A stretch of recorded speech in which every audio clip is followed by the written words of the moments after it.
Welcome back once again to Mechanics Garage. My name's Colby. Today we're looking at a 98 Toyota 4Runner. This is a third generation 4Runner.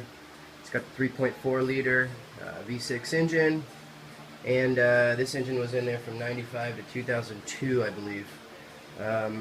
This old girl has got about 130,000 miles on it, and we've noticed some oil around the valve covers, so we're going to change those seals, gaskets.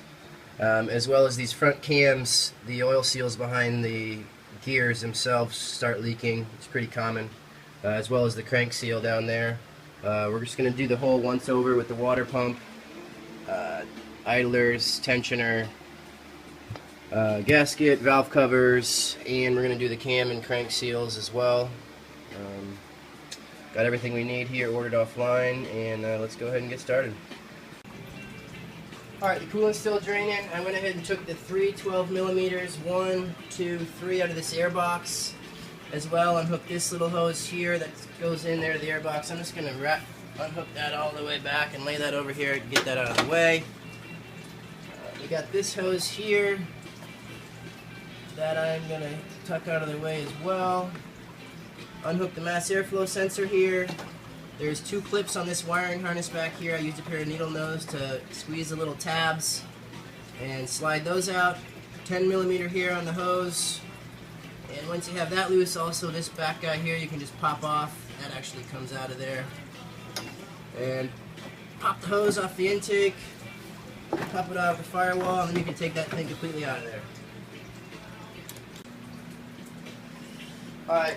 I went ahead and grabbed two 14 millimeters and I popped these throttle, the cruise and the throttle cable and everything. I popped these 14s loose, just about a half turn, just enough where we can slide them out of their brackets there, and you can actually take these guys off.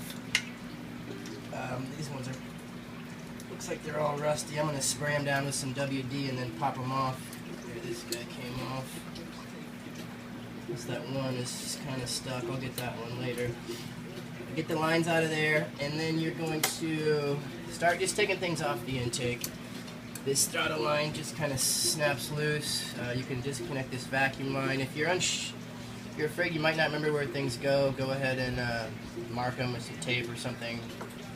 This diagnostic port, there's a little tab on the back. If you pull on it, you can actually slide it up and lay that down out of the way. There's a couple hoses back here. I took the clamp off, and I'm going to pull those off as well.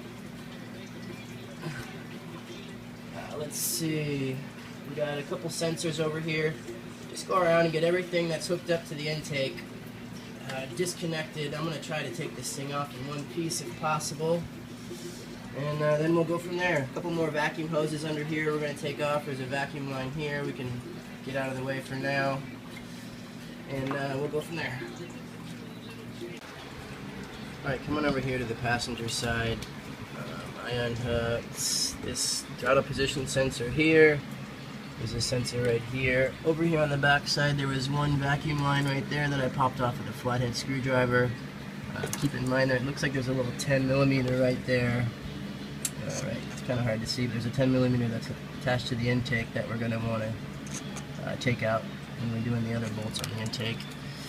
I tucked the wiring away. There's these two, I believe they're coolant lines, the cool throttle body that I'm going to take off with needle nose.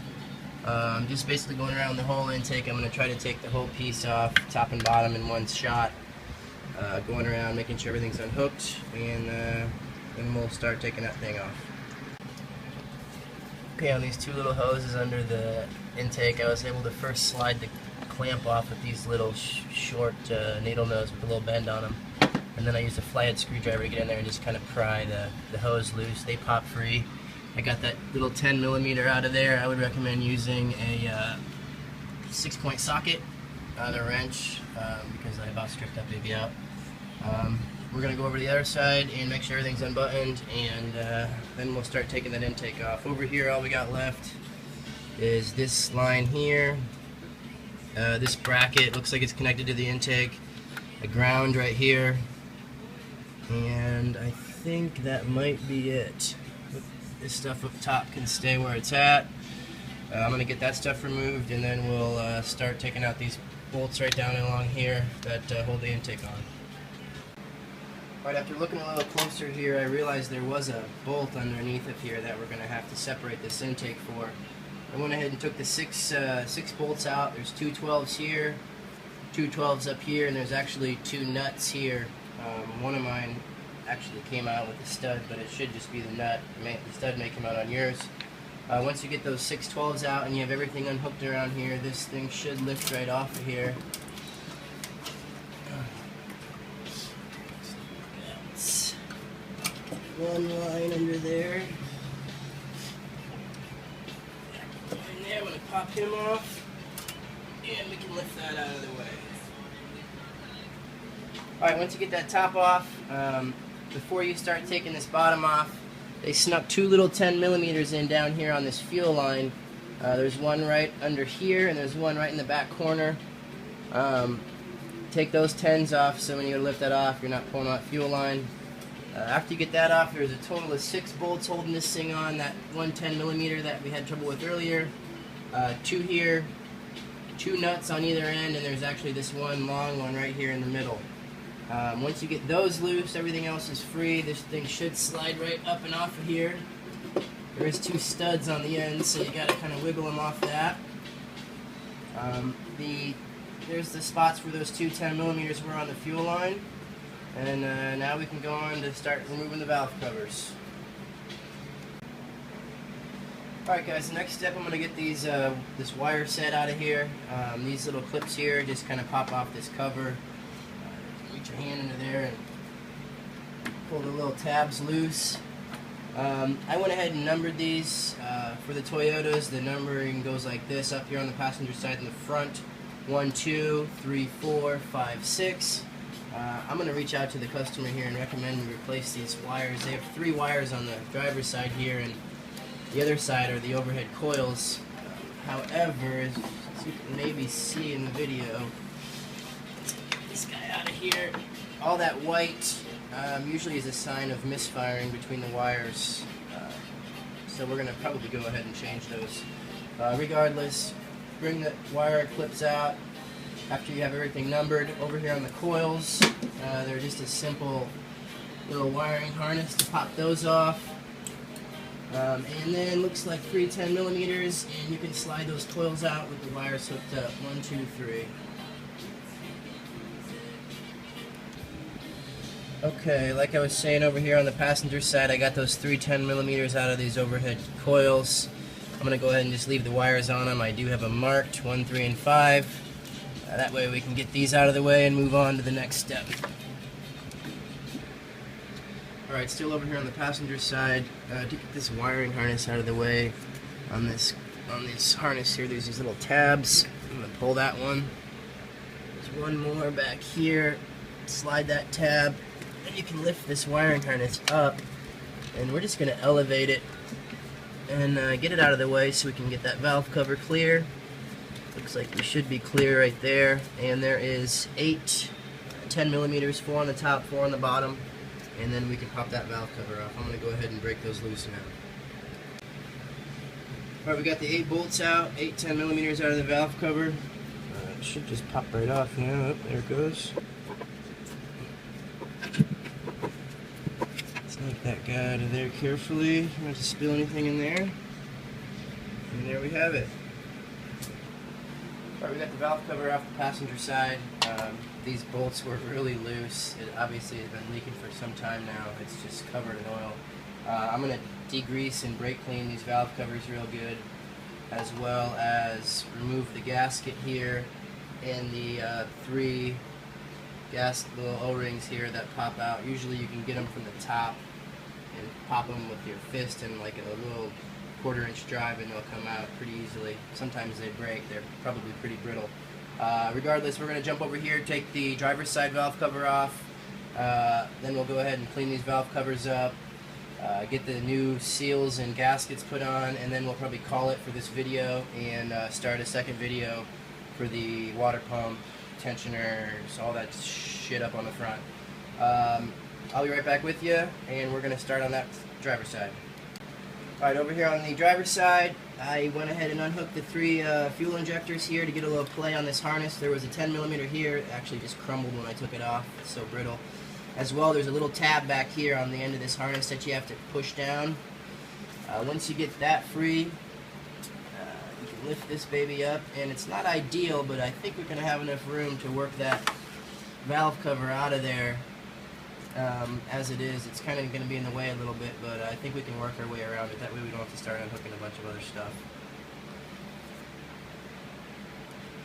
Okay, I was able to lift this back end up a little bit. You can get a little bit of a lift on it. Actually, probably get a little more if we unhook that sensor. However, there's one clip right down here on this harness going down that I was able to unhook and get a little wiggle room, and I was able to slide it this way just a little bit. I think we're going to be okay there, sneaking that valve cover out. I'm going to go ahead and take the 8-10mm around the valve cover, and we're going to pop that one off as well. Alright, I got those 8-10mm loose. I'm going to lift this harness up as high as I can. Get that thing a lift, and hopefully we can snake this baby out of here without too much trouble. Sorry about my arm there. The fuel lines are kind of in the way on the back side. Actually, may have to unhook my nose. Trial and error at this point.